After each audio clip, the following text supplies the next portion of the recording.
Hey guys, in this video, I will show you how to use XP doublers in Brawl Stars. Alright, so let's begin with the video. Well, first of all, XP doublers recreate a thing for you, the level of easily embroidered star, but how to use them.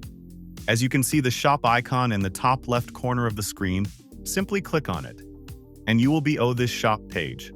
Here, scroll all the way end, until you will see all the available XP doublers. But how to use this? You just simply need to click the play button here.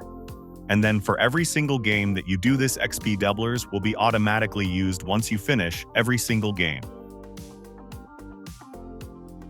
So for example, I said I will finish this game, and after finishing the games my XP doublers will automatically be reduced and will be used. And that's it. So that's basically how you can use XP doublers in Brawl Stars.